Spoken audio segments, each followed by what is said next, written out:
Hi, this is TVWan News. I'm Maricela Kelaton. And I'm Jasmine Jack. Join me later in the bulletin for sports.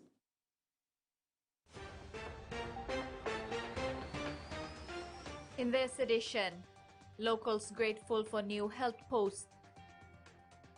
ABG grants exploration license to BCL, and hunter selection set for the weekend. A media conference scheduled to take place today by the Pangu members of parliament from the Highlands region did not eventuate as scheduled. Southern Highlands Governor William Powie called for a conference, but none of the Pangu MPs from the Highlands turned up. The conference was expected to get the Highlands Pangu MPs to consolidate their numbers and support the Prime Minister James Marape as the vote of no confidence approaches. Ambassador-designate Anne Mariette Schock flew in today to begin her work as the U.S. ambassador to the independent state of Papua New Guinea.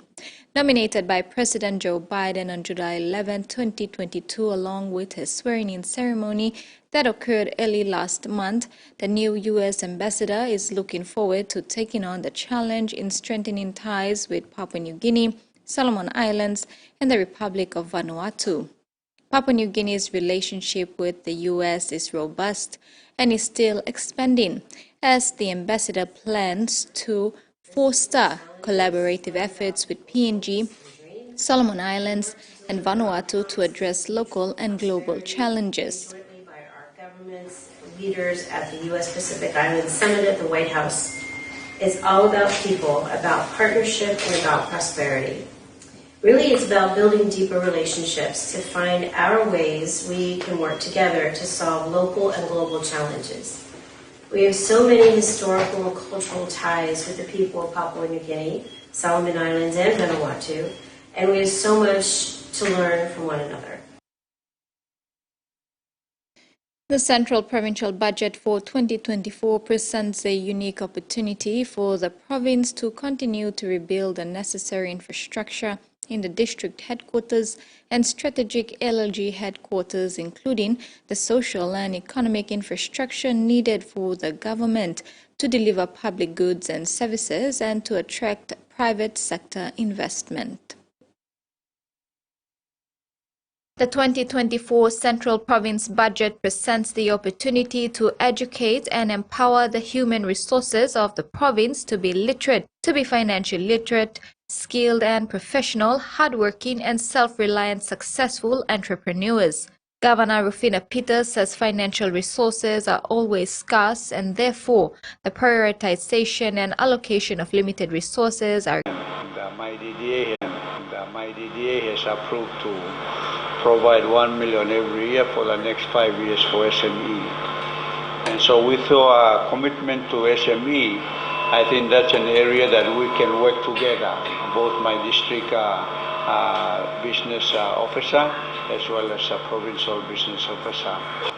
Governor, I want to assure you that there are things outside of this budget that we should all jointly look at, because what's in the budget has been framed or included within our own limitations. We could only work on the funds that have been allocated and that have been identified and that may be coming in the future. But it is important that we look outside of what's on the paper, because sometimes what the paper contains is really a small part of our potential. 8 bits of paper, that's all we will achieve today. So I want to encourage and make these remarks and say the public service, because of the allocation that you've given well, should produce something very strong this year. Alignments are very important. The leadership of the province is aligned. Now the public service needs to be streamlined. Meantime, the provincial sectoral budget includes 11.3 million kina for the economy, 6.5 million kina in education, 5.5 million kina for law and order, and another 5 million kina for the community development sector. The Gandep project in the Middle Ramu district of Medan has reached an invaluable milestone with the signing of a memorandum of understanding with key stakeholders to carry out its 9-stage phase of increasing access to trade, education, and health resources. The MOU was signed on Thursday between the Middle Ramu District Development Authority, the Melanesian Evangelical Church of Christ in PNG, Transform the Nations Limited, and the Medan provincial government. The Gandep project is underlined in the 5-year development plan 2023 to 2027 of the Middle Ramu District Development Authority. It is a strategic partnership with international churches, Melanesian Evangelical Church of Christ in PNG, and Transform the Nations Limited. The Gandep project was established to implement this 5-year plan that comes in 9 phases to increase trade, education, and health resources. Currently, Transform the Nations has well over 5 million Australian dollars worth of equipment, machinery, barges, and skilled manpower to undertake the construction of roads, bridges, classrooms, and health centers. All will be brought to Medan to implement the Gandep project. Transform the Nations is also ready to provide training and health services. We are just so grateful. This is a God because we can't do it for ourselves. Government can't do everything by themselves, but together we work together hand in hand. An MOU has been signed with the international churches, MRDDA, and the Medan provincial government. The parties have agreed Transform the Nations will meet all costs to freight its machinery and equipment to Medan's new tribes mission area. MRDDA will meet costs to mobilize these materials from Medan onto Gandep and Middle Ramu. MRDDA and the Medan provincial government will work with the national government to ensure that the plant and equipment being moved from Australia to PNG will enter PNG tax-free and or duty-free basis to enable a smooth transition of shipment from the wharf with no tax and duty payable. MRDDA will fund the operational costs of works as outlined in the plan. Any funding will be managed by Transform the Nations with full accounting reports of income and expenditure to match the works delivered to Australian standards. A working committee will be set up. Graham Kerr, International Director for Transform the Nations, was thankful for the opportunity to continue the mission in serving the people of God. And we are very thankful to God to be able to serve your people, because that's what we believe this is all about. It's not really about a project, it's about people who need help.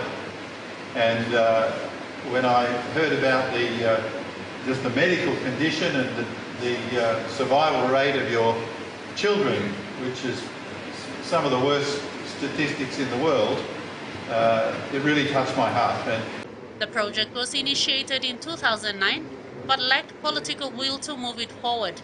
With the signed MOU, it sets the tone for tangible development in the far-flung and often forgotten hinterlands of Medan province. The dream is to change the lives of approximately 25,000 people in 170 villages in one area of the Ramu River floodplains in the Medan province. Ruth Rungula, TVWan News. The people of Umba have to walk for 2 days if they need medical help. That is how far the Menyamya Health Center is. Locals at Ward 3 of Kome Rural LLG in Morbe Province were deeply grateful for their new community health post. The number of days needed to access basic medical assistance has now been reduced to only a few minutes to an hour. With regular heavy downpours, the rough dirt tracks of Minyama in Morbe Province are almost impassable. Even on sunny days, it would take 3 hours for a vehicle to reach Umba from Minyama Station. During Tuesday's opening of the new and fully equipped 5.1 million kina Umba Community Health Post, locals and health workers at Kome Rural LLG expressed immense gratitude for the facility. Jenny Tom from Yinimba village in Ward 5 shared that they had lost a good number of their community members, especially pregnant women, whilst making the 2-day walk to the Minyama Health Center. Plan di bikin ini pembelasan tai. Itu kami finish ya. All mama ya. Ya all mama tu all santa wan di bikin inject lumbel. Because lok si helpim ya. Pembelasan hard straight. Mi belasan jalo mountain ya mountain. All mountain stop siribe. Mi belam vaksin se bisa area poso. Mi belam vaksin helpim area poso wan. She expressed gratitude for the new Umba Community Health Post, which will serve not only the inhabitants of Ward 3, but also the neighboring communities, like Yinimba, where Jenny is from, and further inland in Sewi, towards Marawaka in Eastern Highlands Province. Woklo life we mi fly woklo pesi stab lang na tilakan santing kama biya mi blah mas nang kotro mi blah sawo se me ba help mi fly krabi mountain na kam ya yurke me mi blah hat straight lom dak sim help him. Matthew James is a 25-year-old community health worker from Umba. He has been working at the Minyama Health Center for 2 years now. His clinical rounds cover wards 3, 4, and 5. He outlined that Ward 3 at Umba has around 2,000 people, Ward 4 at Engiapa has over 3,000 people, and Ward 5 has over 2,000 people. But I'm still on this ward, Ward 3, 4, 5, and the group I'm looking more sim. And planting more kind of more tistabum la, all mama blum la more dialogue this la one karim daso. Kind of some all man to more walk na kind of some kundantal and do and planting mat look sim. We don't know what car, we don't know good lausi. Minara want nara lo walk man le matin. I mean, there's a struggle. Look at the Mulamas population, man, Merilo, Ward 3, Ward 4, Ward 5. Now we can look at now this la Ausik Mumba El Posanape. I mean, believe us, this la Ausik and looking at almost 1,000 man, Mary now we must stop play and help me. And you can look at Monsla mountain stop, mountain go around, mountain stop and tap, upset them, all man stop. All man no Sakaro, la Karim picking plant in Molsanta. But you must stop them, remove terrain and people stop already. For road they were looking now, actually, member start straight in long time plenty old Sunday. Okay, Mr. Lahat Life Street. Kamala Guare, TVWan News, Lay. You're watching TVWan News. When we come back, ABG grants exploration license to BCL and Hilton residences opened.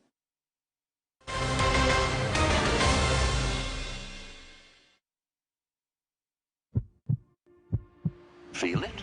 Feel it? The anticipation, the pulse of the game, it's coming. Something monumental. Get ready for the NRL season 2024. Get ready to witness history in the making.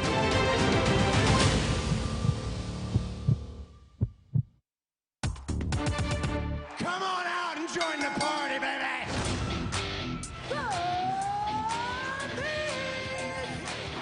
Ricochet taking out Logan Paul!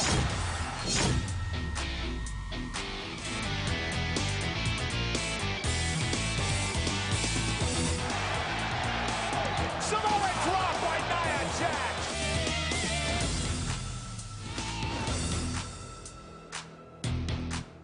Greg and his friends have been collecting piece by piece the puzzle of Kenneth's cube. It's complete. Now the map will lead them right to the heart of the forest. I think I ate one. What? It's just a candy.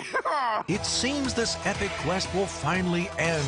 Everybody zigzag! You guys zig, I'll zag. Okay. With some style. Who's to see? Final piece. Greg of the Creek. New episodes weekends 5:30 p.m. on Cartoon Network.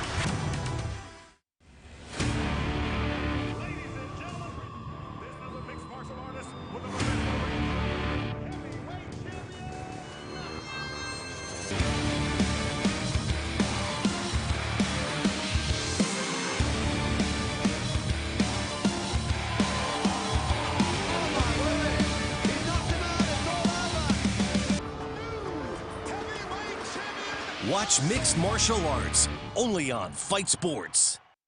This season, the Bunce family are taking the ultimate risk. There's no investors, there's no third party. We're paying for it ourselves. We have to find some good jade.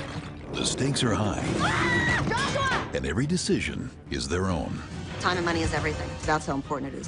Hit it! Rush, rush, rush, move, move, move. It's all or nothing. If we don't mine this year, we have no next year. Jade Fever, streaming now on Outdoor. We all know what one motivated radical can do. So let's cowboy up, get it done, and get home to our families. You don't understand what you're doing. I'm trying to save lives. This is only about money. He's gonna come after you with everything he's got.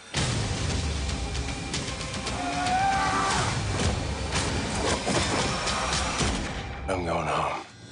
The Contractor premieres Saturday 9 p.m. on Warner TV. Hugh Jones. O'Mahony. Gibson Park. Hansen. Little stop. And then a little go. And Conan carries a couple of defenders. And Ireland have the next try.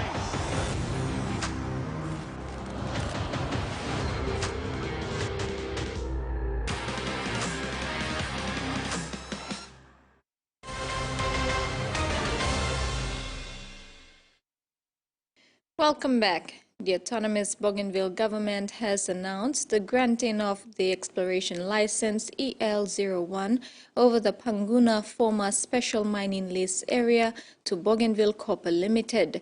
ABG President Ismail Tororama has set out to assure his people and all stakeholders that this significant development has undergone rigorous scrutiny within the framework of the legal process. The autonomous Bougainville government, President Ismail Tororama, says for too long, impediments have hindered the autonomous region's economic development. The issuance of EL01 now provides the people of Bougainville with a unique opportunity to overcome a major obstacle and make tangible advances in Bougainville's economic progress. The fate of Panguna is intertwined with their political journey, making it a Bougainville-wide agenda. The Panguna project is a high-impact initiative for Bougainville, and the grant of EL01 sets the stage for the redevelopment of the project. This will commence with advanced stage pre-feasibility and feasibility stage exploration activities. I assure all stakeholders that the license was granted in accordance with a legal process. Grant of this EL01 will finally settle the long-standing court proceedings between ABG and BCL. This is especially welcoming news given that the ABG is now a major shareholder in Bougainville Copper Limited.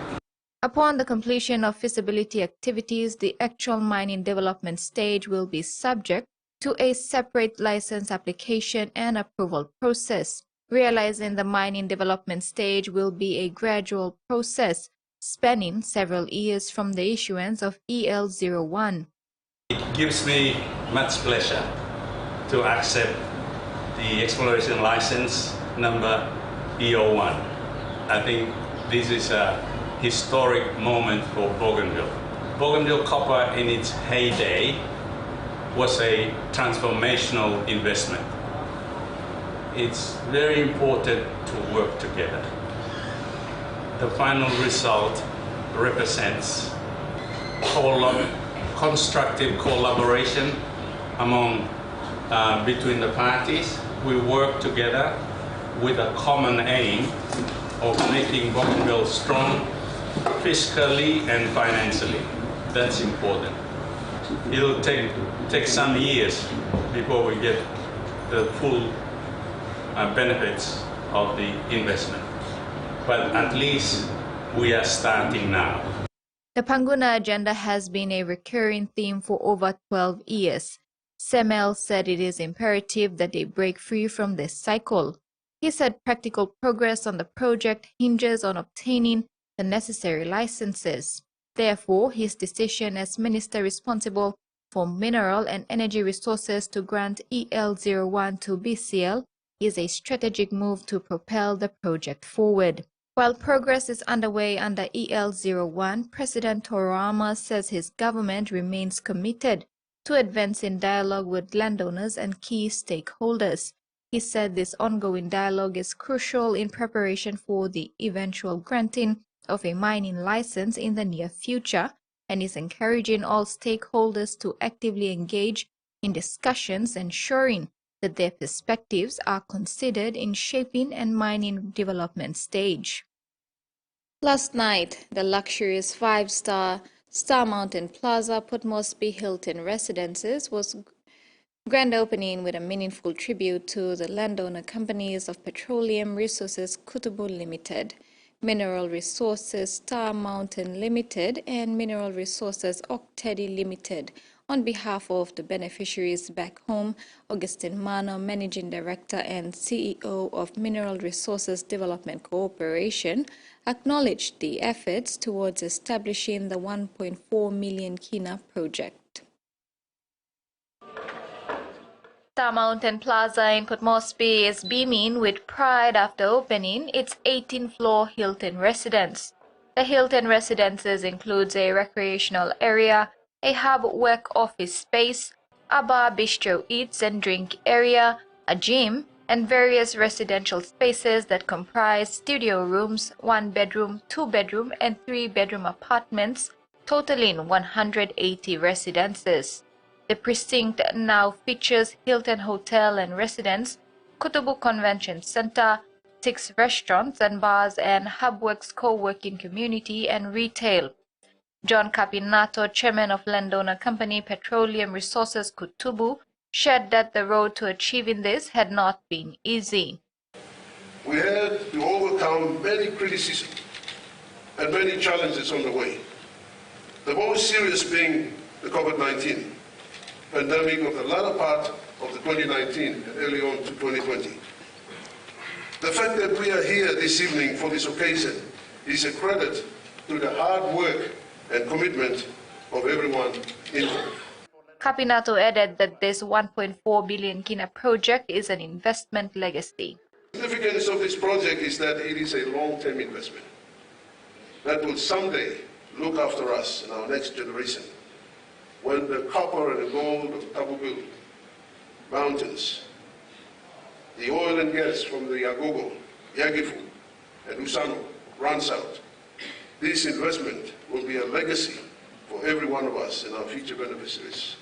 Augustine Mano, Managing Director and CEO of Mineral Resources Development Corporation, said it took about 4 years and 7 months to build the Hilton Residences. We had 123 contract instructions were issued during the time. Myself and my chief operating officer conducted more than 247 project management meetings. 300 design reviews were completed for the project. Since the Hilton Operation Stage 1 opened in November 2018, its performance has been remarkable. Some of the highlights include total rooms sold since opening was about 198,000. Total revenue since opening was about 214 million. Total payments to local suppliers that include utility and local service providers was about 95 million. Total fresh produce purchase was about 43 million. And we hosted 3 major meetings. One was the APEC, second one was the APEC Leaders Summit, and the third one was FIFA President Visit and Dinner. Guests at the ceremony included Prime Minister James Marape, Deputy Prime Minister John Rosso, Governor for Gulf Chris Haiveta, and Governor for NCD Paul West Pakop. Prime Minister Marape gave great appreciation to the landowners of Gulf, Western Province and Southern Highlands for this long-term investment. Tonight is a reflection. Heads of business also, I beg your pardon, Tara and the team were here, and all business community in Port Moresby and Papua New Guinea. Thank you for joining MRDC tonight. Tonight is a reflection of how Papua New Guineans have commitment to Papua New Guinea, Who would have thought this sort of thing could have happened?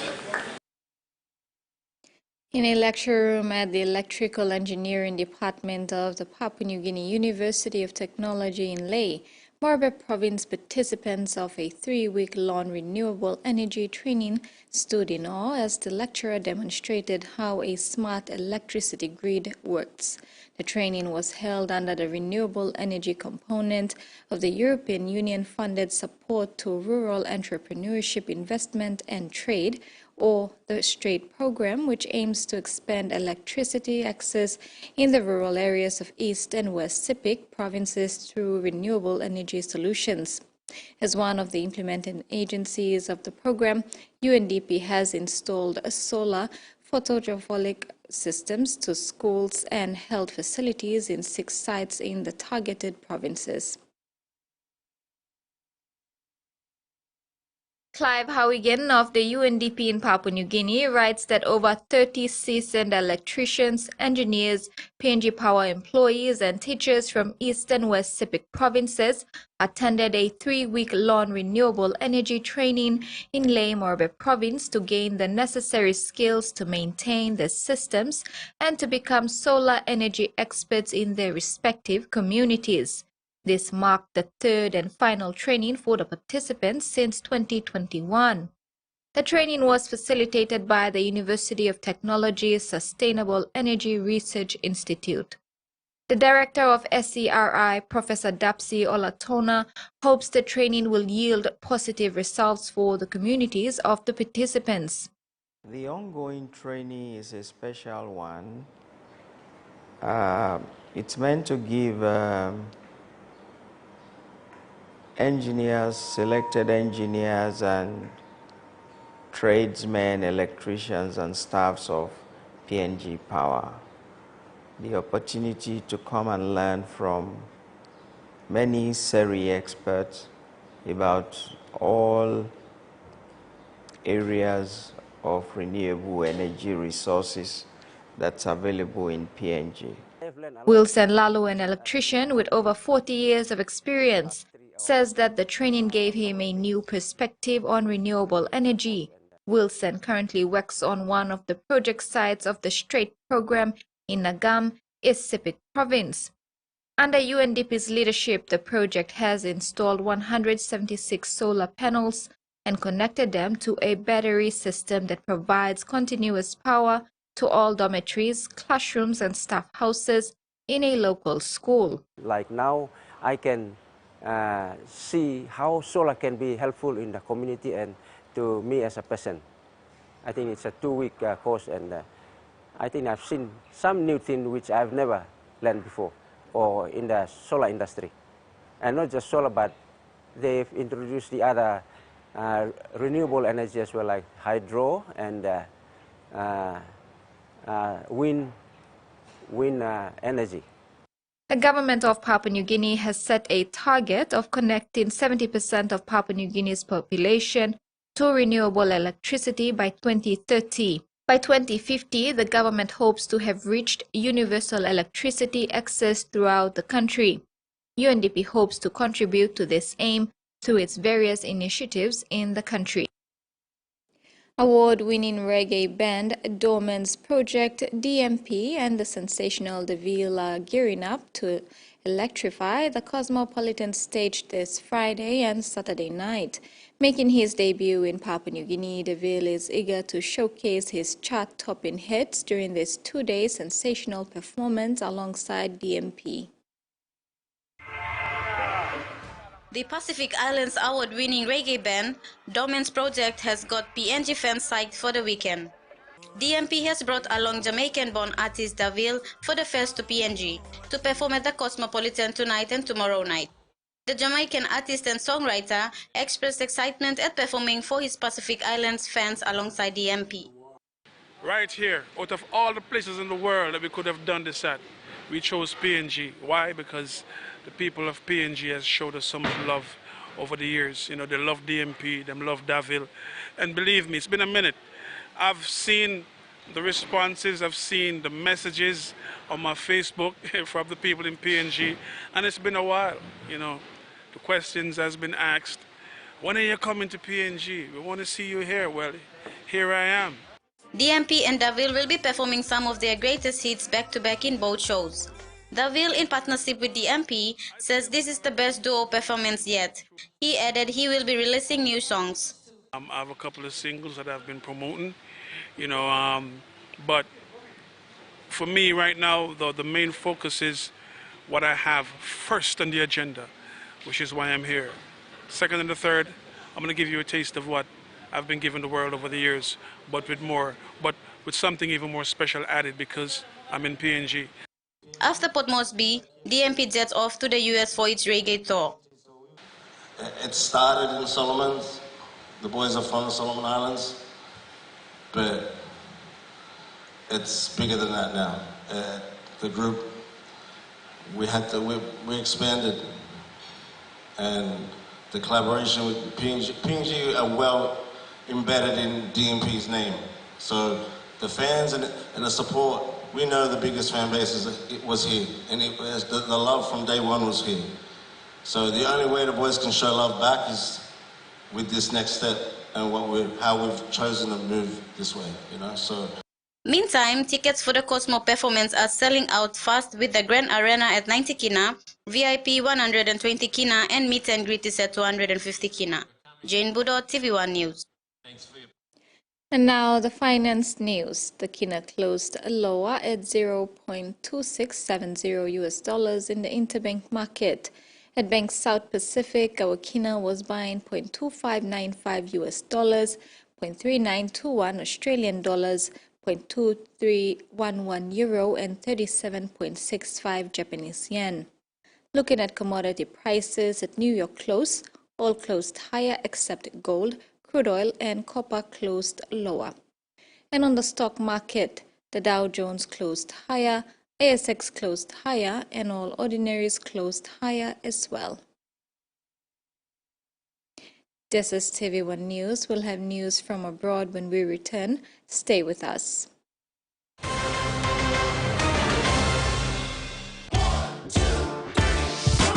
Great news! The Digicel TV app now has radio. That's right, your favorite radio stations are on the Digicel TV app, providing you with even more entertainment, plus free streaming of all your favorite radio stations. And you don't need headphones to listen. The Digicel TV app gives you the ultimate entertainment experience on the go, with more drama, more sports, more exciting movies, and now more radio to stream your favorite programs from wherever you are in PNG for free. So what are you waiting for? Download the Digicel TV app today for the ultimate entertainment experience. I am 7 years old. Soon we're going to be 8. The Busbys are back. Everybody's growing up. Quints are getting older. Oh my goodness. Blake's getting older. Tell mommy to relax. Relax. Still chaotic. But how often do things go perfectly? Not often. Outdaughtered starts Thursday, February 15 on TLC. Come on out and join the party, baby!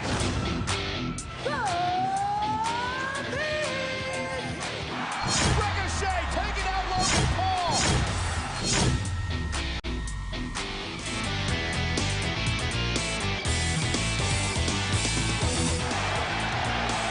Samoa drop by Nia Jax!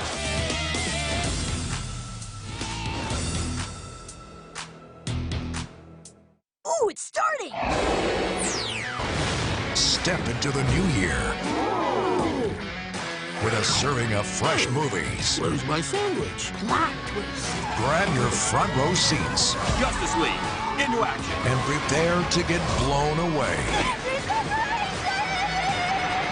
It's back-to-back movie madness. Weekends from 11 a.m. on Cartoon Network. See? Perfect plan. Let the battle begin! He's knocked out! That's a big right hand and he's gone! And I don't think he'll get up from that. This fight could be over! Oh, Mayweather makes him pay! He's not gonna make it! 9 and 10! That's the fight! It is over! knockouts, only on Fight Sports. We're kind of entering a new phase. 1, 2, 3, go! Get ready for all new Johnstons. We're making watermelon sushi. No, hard. Oh, crap. Big milestones. I've got butterflies in my stomach. This is huge. Moving is happening. And bigger adventures. We're headed to the Arctic Circle. We're finally in Finland. New 7 Little Johnstons starts Thursday, February 22 on TLC. He's seen as a table legend. That is delicious. Join Tommy Gomes in a tasty culinary voyage. Holy mackerel. Did I just say that? We're exploring where your quality American seafood comes from. Quality is key. The uglier the fish, the better it tastes. Take a deep dive into America's commercial fishing culture. The Fishmonger. Streaming now on Outdoor.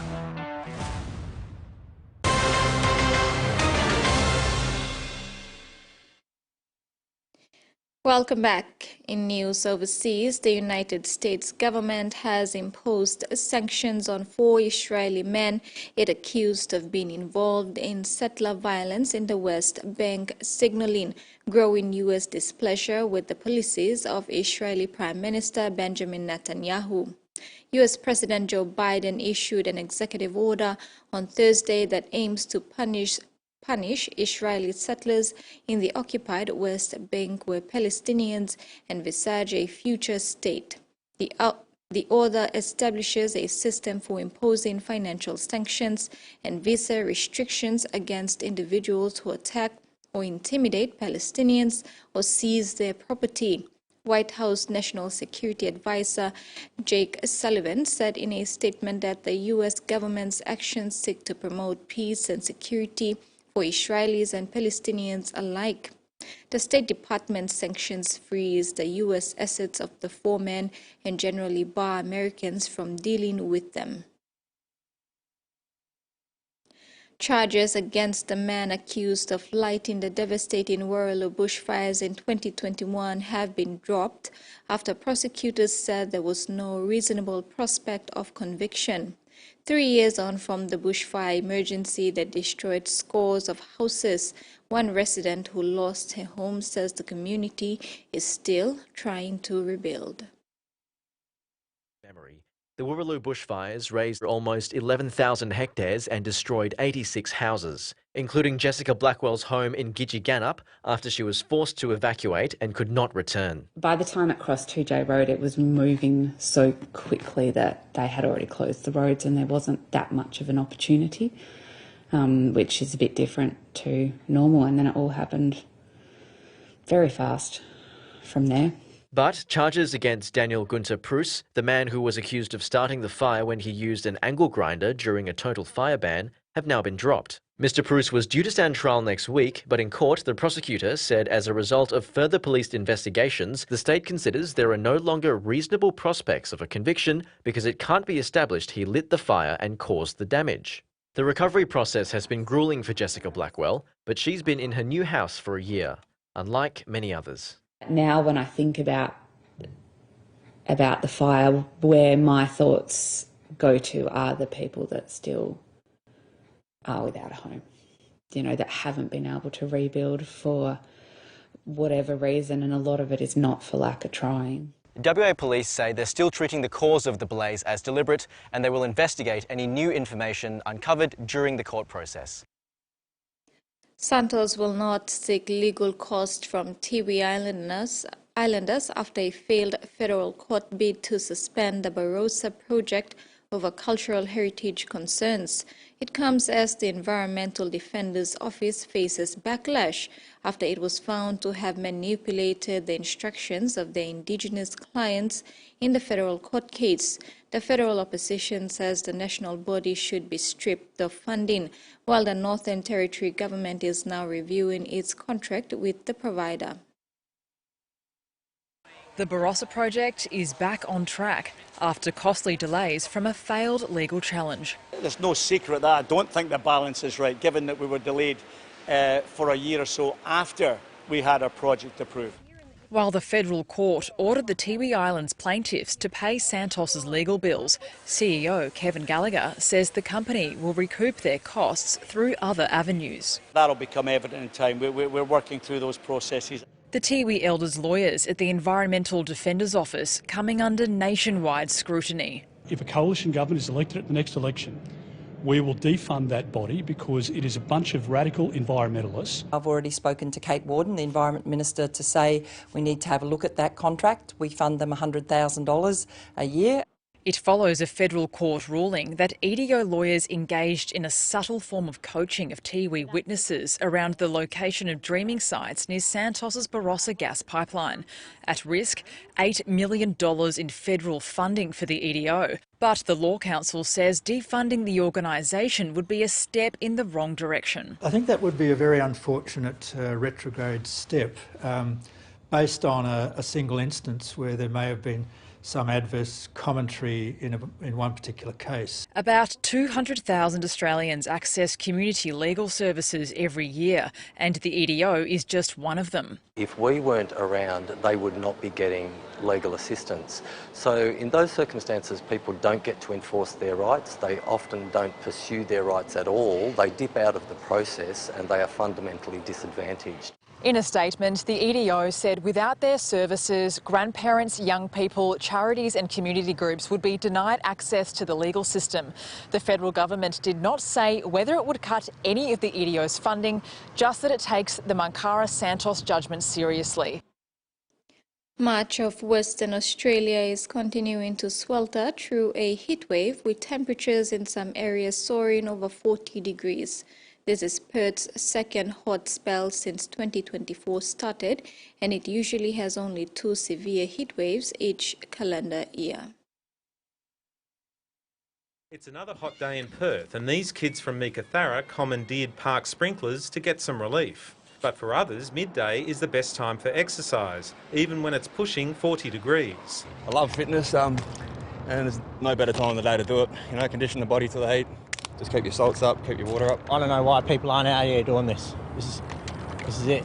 Memphis, the white rhino, won't be running up Jacob's Ladder. He prefers wallowing in the mud at Perth Zoo to stay cool and be protected from the sun.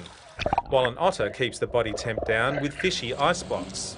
The airport was, as usual, one of the warmest places, but for some it's a nice change. Came from Marble Bar. So how hot was it there the last couple of days? About mid-40s. Pretty standard. Pretty balmy here then? Yeah, it's nice.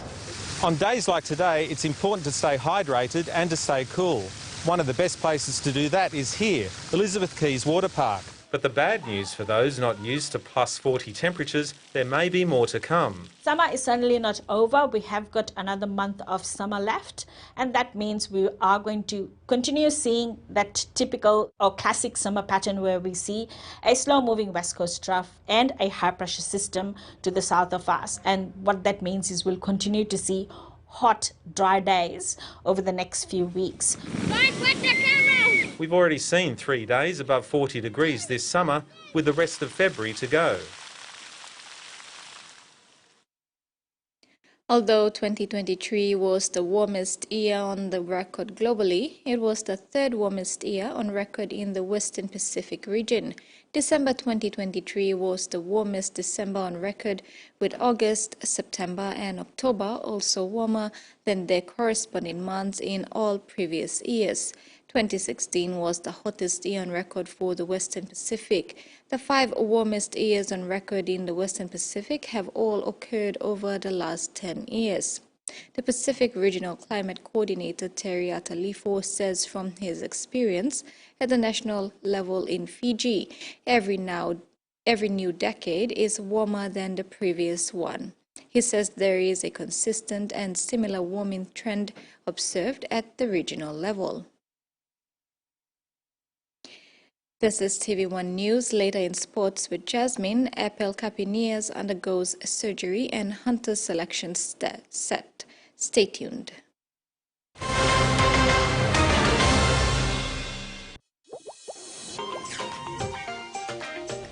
Hey, do you know that Cell Money gives you twice the Digicel credits you recharge when you top up your phone with Cell Money? Yes, I have a good news. So now I put 3 kina in my phone. I received 6 kina credit. Well, that's why now I like to top up 5 kina. Because I received 10 kina. And then I use my credits to call, send text, or get data. Let's go to a digital store Cell Money agent today. Deposit money in your Cell Money wallet to top up and receive the double credit. Dial *888# to do it all with Cell Money. Cell Money, do it all with Cell Money.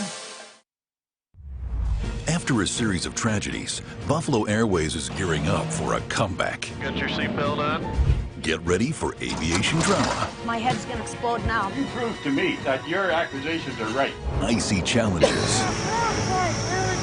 and thrilling rides. Not right, we're going around. Props are gonna be flying everywhere. This is not good. Don't miss the excitement in the skies. Here we go.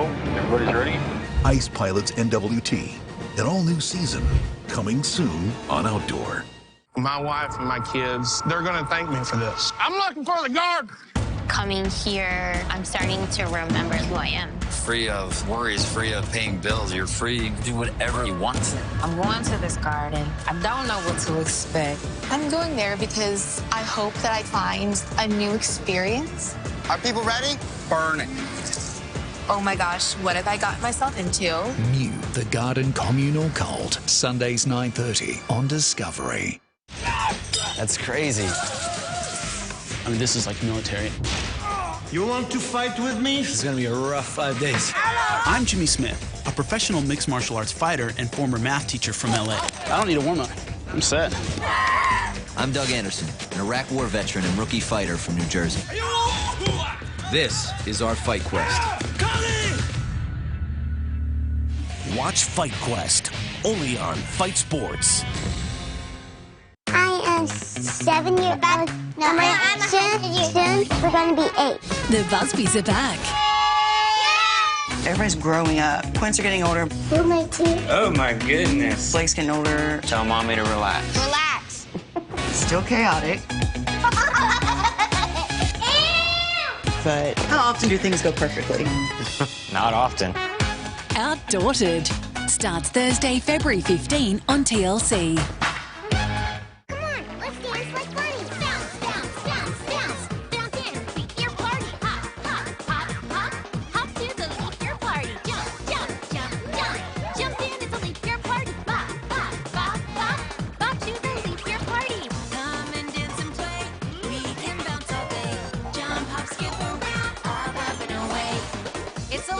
Party. Bounce along with your friends. Weekdays from 8:30 a.m. on Cartoonito.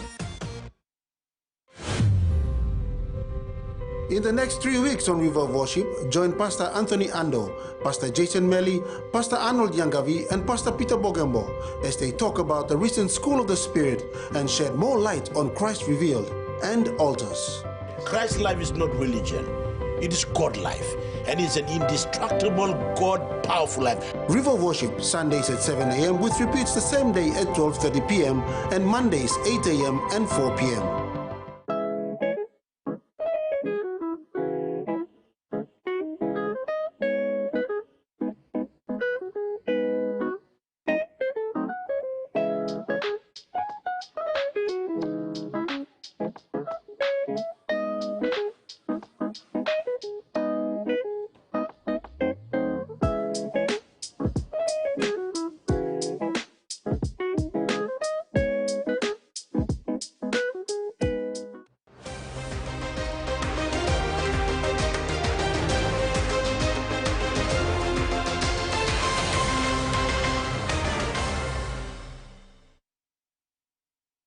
Welcome back. PNG Hunters front rower Apel Capinias has unfortunately suffered what looks to be a serious knee injury during his preseason training opportunity with the Dolphins NRL franchise. Capinias will undergo surgery in Brisbane next week, where the full extent of the injury will be uncovered. The Dolphins NRL and PNG Hunters medical staff will work closely together following his surgery to make sure Capinias makes a full recovery and returns to play. A further update will be provided once the full extent of the injury is known. The PNG Hunters selection process will conclude this weekend with the final internal trial match set for Saturday, February the 3rd at the Santos National Football Stadium in Port Moresby. 36 players in camp are vying for spots in the final PNG Hunters 30-man squad for the 2024 QRL Host Plus season. Pressure now is mounting on the players to put their best foot forward to impress the coaching staff. The selection process continues this weekend before they lock in the squad for the 2024 QRL season. The structure of our play is, it's simple, but it relies a lot on communication and eyes up. Having your eyes up and identifying when to do those plays. So we're giving the boys the tools, but everything else is going to be up to them. They're the ones on the field. They're the ones calling the play. So, and we're good at it. We are good at it. We can play footy. So that's the exciting thing, and I'm looking forward to seeing it in action. Coach Paul Ayton and his staff have organized opposed sessions for the past 2 weeks to assess and recap on what the boys have learned since Block 1 started in terms of structure, games management and execution, which is starting to come together. Well, we've got 2 teams at the moment. So on one side we've got our halves. On the Team 1 are probably Jamie and Saki from last season. They're in Team 1. And Team 2 we've got Josh Lau, Finley Glare and Zachariah Solu. So he's on the other side. So they're the halves on each team. But everyone talks. Everyone has to talk. With this kind of the way we want to play, everyone has to talk. Yeah. This season we've got Appel who's away. He's out. Then we've got 2 more. We've got Seal Carlo and Junior Rob.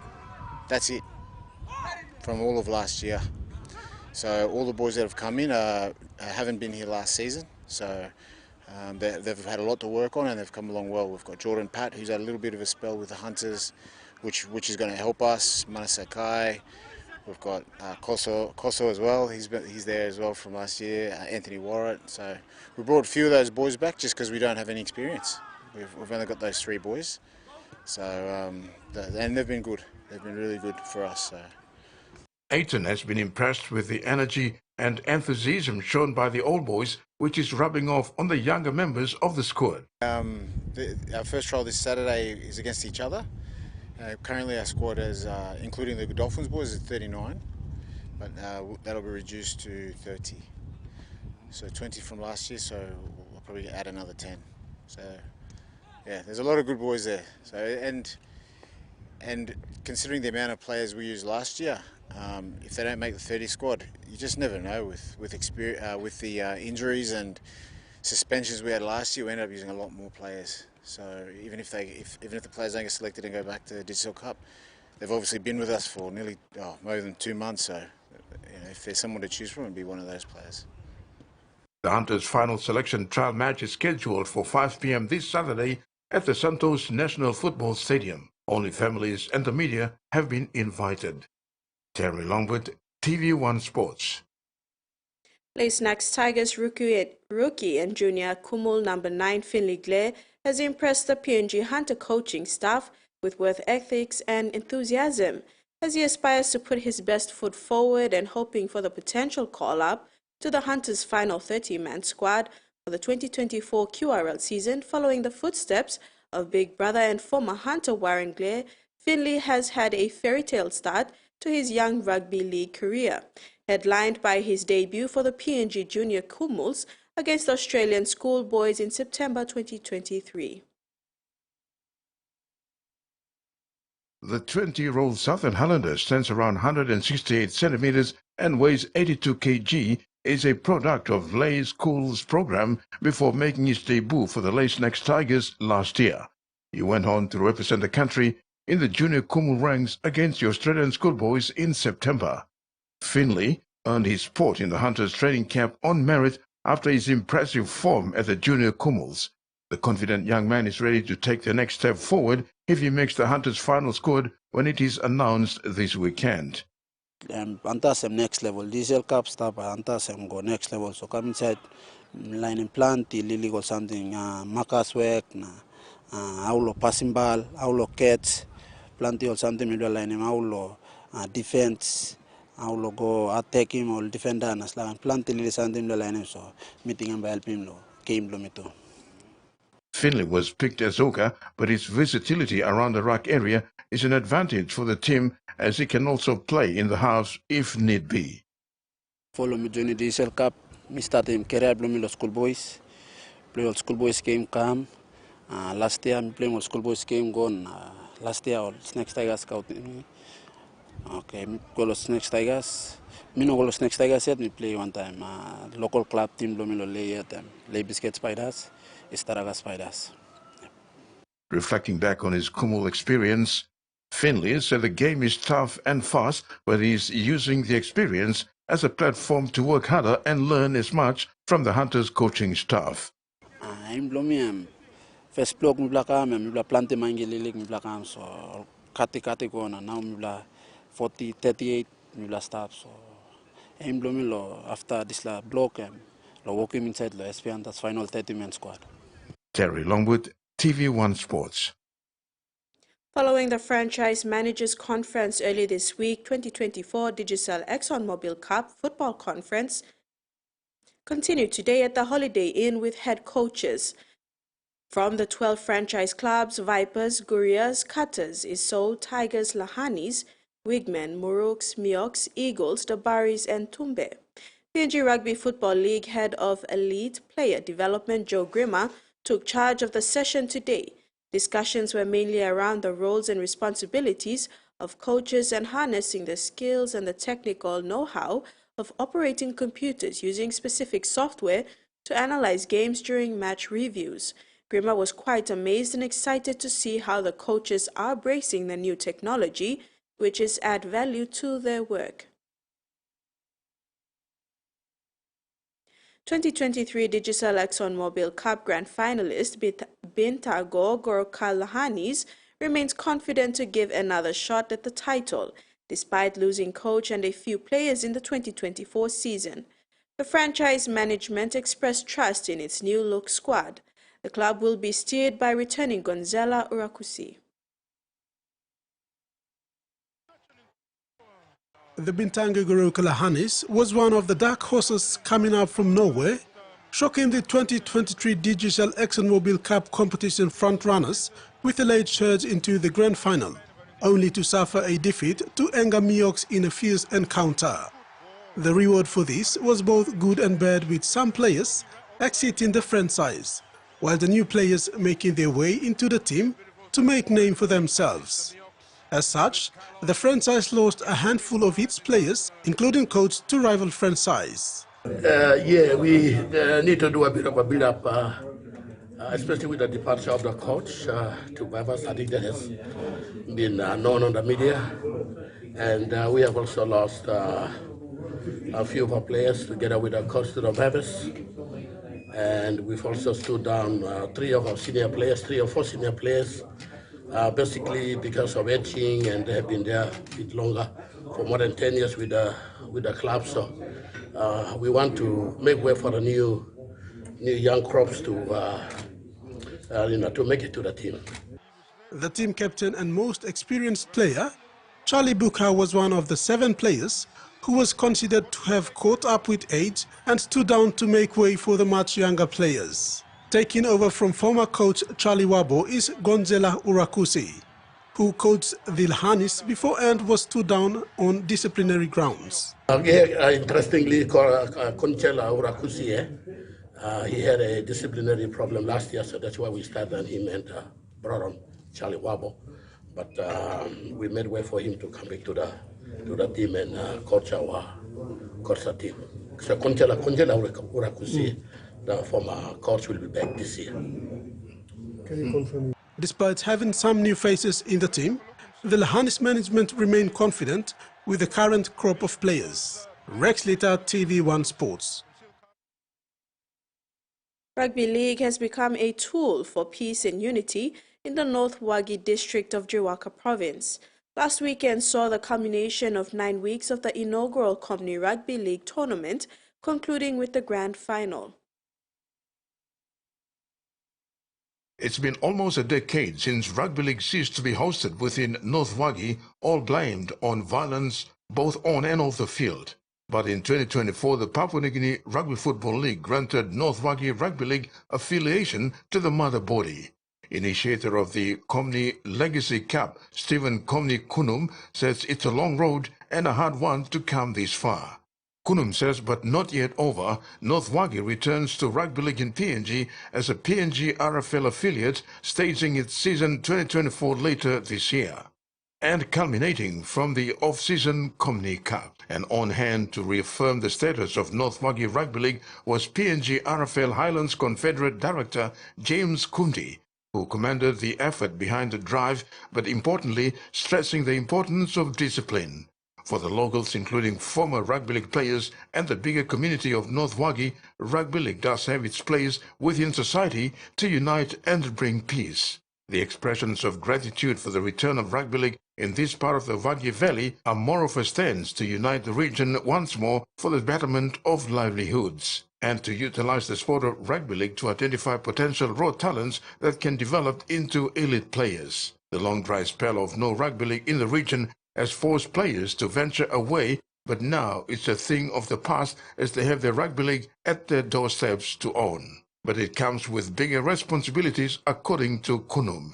He says any teams or their supporters engaging in violence will be terminated from participating in any games in North Wagi Rugby League. Terry Longwood, TV1 Sports.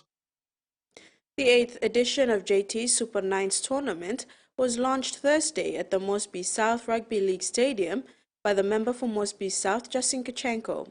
The tournament will host senior men, junior men, and women divisions competing for the 70,000 kina prize money. The JT Super Nines tournament has been the main off-season rugby league feast for the constituents of the Mosby South electorate in the National Capital District. The event is a lead-up tournament for the Mosby South Rugby League competition. Teams that are playing, it's going to be a quick, sharp, exciting and very fruitful competition. JT Super Nines, you're ready! The 2024 tournament will feature 76 teams in 3 divisions. The senior men's and junior men's are fielding 32 teams each, while the women divisions bring in 12 teams totaling 76. Most of these teams come from Mosby South electorate. In the men's division, Mosby South has 22 teams.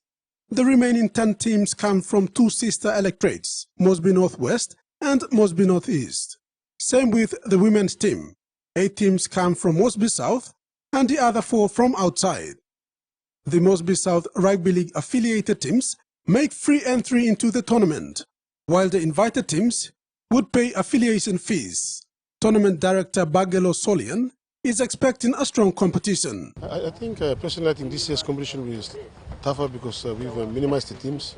Usually you have 48, 50 teams and you have a lot of players being scattered, but because we've minimized down to 32, you get a situation where a lot of quality players in those teams.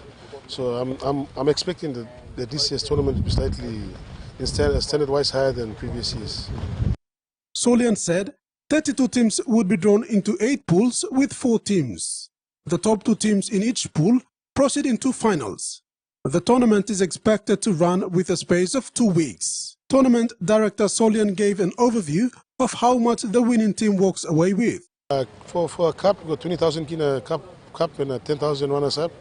I think it's 7,500 for the plate and 5,000 runners-up, and 3,500 for the bowl and 2,500 for... Border Storms are currently title holders of the JT Super Nines tournament. They will be defending their title. The tournament starts on February 23rd, 2024. Rex Lita, TV1 Sports. And that ends the sports news. Over to you, Maricela. Thank you, Jasmine. We'll now have the weather forecast for the next 24 hours.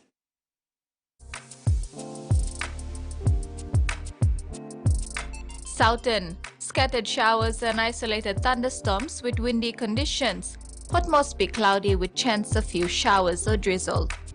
Momase, scattered showers and isolated thunderstorms, Lay, cloudy with rain showers and possible thunderstorm. New Guinea Islands, scattered showers and isolated thunderstorms. KVN, Kokopo and Rabaul, partly cloudy with some showers. Highlands, scattered showers and isolated thunderstorms with some areas of rain. Mount Hagen, Mendi, Tari and Wabeg, cloudy periods with showers and possible thunderstorms. Coral Sea, seas rough to very rough with west to northwest winds of 30 to 47 knots. Waters of Finchafan through Victoria Strait to CSC Long Islands, seas 2 to 3 meters rising to 4 meters along warning areas. And that ends the news segment. Have a pleasant evening. Bye for now.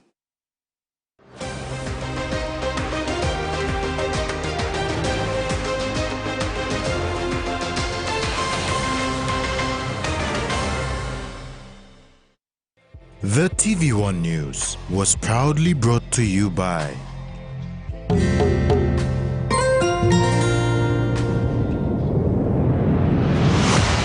BSP, our bank, our people.